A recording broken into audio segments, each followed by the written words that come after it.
حتیٰ کہ جب کونے پر پہنچا وہاں جا کر پھر کھڑا ہو گیا جیسے کچھ سوچ رہا ہو، پھر آہستہ قدموں سے واپس آیا، اپنے گھر کی دہلیز پر آ کر بیٹھ گیا، تھکا ہوا تھا، سو گیا۔ تھوڑی دیر کے بعد اس کی ماں نے کسی کام کے لیے دروازہ کھولا، دیکھا تو بچہ دروازے پر ہی لیٹا ہوا ہے۔ ماں کا غصہ ٹھنڈا نہیں ہوا تھا، پھر وہ کہنے لگی جاتا کیوں نہیں، چلا جا یہاں سے، اگر تو نے میری بات نہیں ماننی تو میں تجھے دیکھنا بھی پسند نہیں کرتی۔ جب ماں نے اسے پھر ڈانٹا، بچے کی آنکھ کھلی، وہ کھڑا ہوا، آنکھوں میں سے پھر آنسو آ گئے، کہنے لگا امی جب آپ نے مجھے دھکا دے دیا تھا میں نے سوچ لیا تھا میں یہاں سے چلا جاتا ہوں، امی میں نے سوچا تھا میں کسی کا نوکر بن جاؤں گا، مجھے کھانا بھی مل جائے گا، مجھے رہنے کی جگہ بھی مل جائے گی۔ اور یہ سوچ کر امی میں گلی کے موڑ تک پہنچ گیا تھا، لیکن وہاں جا کر مجھے خیال آیا مجھے روٹی بھی ملے گی، کھانا بھی ملے گا، ٹھکانہ بھی ملے گا، لیکن امی جو محبت مجھے آپ دیتی ہیں وہ محبت مجھے پوری دنیا میں کہیں نہیں مل سکتی۔ یہ سوچ کے میں واپس آ گیا، امی آپ ناراض ہو تو بھی آپ کا بیٹا، معاف کر دے تو بھی آپ کا بیٹا۔ جب بچے نے یہ بات کی ماں کی ممتا جوش میں آئی، اس نے بچے کو سینے سے لگایا، میرے بیٹے اگر تو یہ سمجھتا ہے جو محبت میں تجھے دے سکتی ہوں وہ دنیا میں کوئی اور نہیں دے سکتا، میرا دروازہ کھلا ہے، آ جا گھر میں زندگی گزار لے۔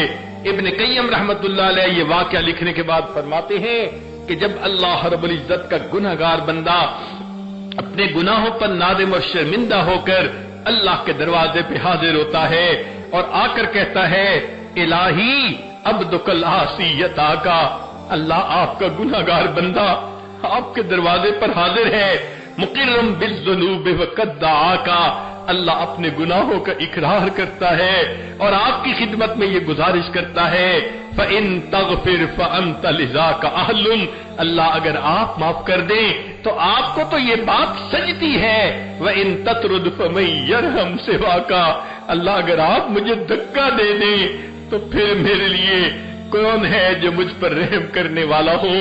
عجیب بات ہے، دنیا کی روٹی کا سوال کرنے والا کسی دروازے سے خالی چلا جائے اس کو کوئی حسرت نہیں، کوئی افسوس نہیں، دوسرے دروازے پہ چلا جائے گا، نہ ملی تیسرے دروازے پہ چلا جائے گا، مگر معاملہ تو انسان کا ہے، اگر وہ اللہ رب العزت کے دروازے پر آیا اور یہ دروازہ نہ کھلا اب اس کے لیے دوسرا کوئی دروازہ نہیں۔ جو اللہ کے دروازے سے خالی جاتا ہے وہی بدبخت ہوتا ہے، وہی شقی ہوتا ہے۔ ہم اللہ رب العزت کی رحمت کو سوچیں اور اپنے گناہوں پر نظر ڈال کر آج کی اس محفل میں یہ فیصلہ کریں اے کریم آج تک ہم اپنے زندگی غفلت میں گزارتے رہے، نمازوں میں سستی ہوتی رہی، پردے میں کوتاہی ہوتی رہی، زبان سے دوسروں کی غیبت ہوتی رہی، بہتان بازی ہوتی رہی، اے اللہ آج ہمیں اپنے گناہوں کا احساس ہوا، ہم آج کے بعد ایک نیک عورت بن کر زندگی گزاریں گی، اے اللہ ہم کوئی گناہ نہیں کریں گی، اے کریم ہمارے گناہوں کو معاف کر دیجئے۔ ہم نے تو دنیا میں دیکھا ہے کہ اگر کسی گھر کی عورتیں چل کے کسی دروازے پہ آ جائیں لوگ تو قتل کا مقدمہ بھی معاف کر دیتے ہیں، عورت چل کے آ گئی ہے۔ اگر دنیا دار انسان عورت کے آنے کا اتنا لحاظ کرتا ہے، ذرا عورتیں سوچیں آج وہ اپنے گھروں سے چل کے اللہ کے اس گھر میں آ کر بیٹھ گئی ہیں۔ اے مولا ہم آپ کو منانا چاہتی ہیں، اللہ ہم اپنے دل کے غم کس کو سنائیں، آپ ہی تو سینوں کے بھید جاننے والے ہیں، اللہ ہمارے حال پر ترس کھا لیجئے، ہم پر رحم فرما دیجئے، اللہ ہمارے گناہوں کو معاف کر دیجئے۔ جب اس طرح ہم سچی توبہ کریں گے یقیناً اللہ تعالی ہمارے گناہوں کو معاف فرما دیں گے، آئندہ ہمیں نیکوکاری پرہیزگاری کی زندگی نصیب فرمائیں گے۔ وآخر دعوانا ان الحمد للہ رب العالمین۔